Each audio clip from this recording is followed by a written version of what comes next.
Okay, so this short video is just going to deal with determining the melting point of aspirin using the melt temp apparatus. So this is the melt temp apparatus. You can see I have everything labeled. This controls the voltage, which in turn controls the temperature. The melt temp has a thermometer in it that you can use to determine the temperature. You can watch the thermometer as the temperature increases. Here's your sample. Your sample goes here, and here's the observation window. When you look in that window, you're going to see 3 slots. Each one of those slots can contain a sample. So we're going to share the melt temps today. That means that one melt temp, 3 groups can use one melt temp because each slot can hold one sample. All right. And the way you use this, and once you put your sample in and have it set to the right temperature, you look through the observation window and you observe 2 temperatures. Number 1, you observe the temperature that it starts melting, and then you observe the temperature where it's completely melted, and that range is going to be your melting range for this particular compound. Alright, so to make your sample,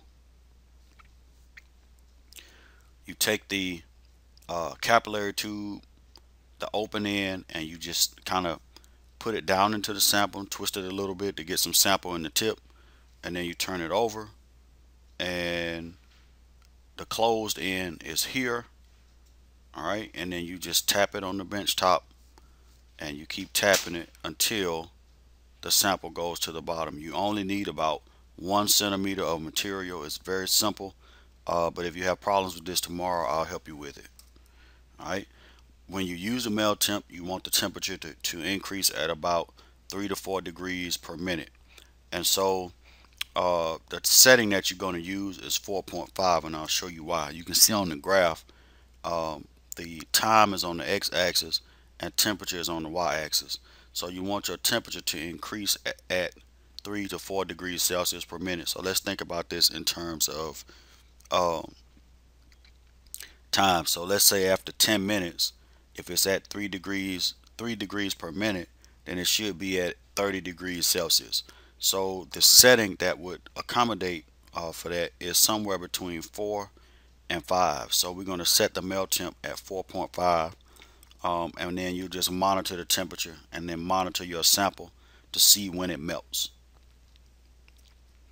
All right, we're going to do 2 trials. So after the first trial, turn the melt temp down to 1, let the temperature go down about 15 degrees, and then reset it to 4.5 with your second sample in, and you're going to do this melting point experiment in 2 trials.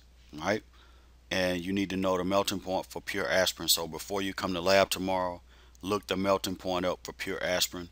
And we're also going to test the pH of your aspirin, and we're going to test the purity of the aspirin as well. I'm not going to talk about that here because that's very simple. Testing the pH is just taking a test tube and adding some aspirin and some water, and then using pH paper to determine the pH of the aspirin. As always, if you have any questions, you can tweet, you can email, or you can drop by my office. Peace.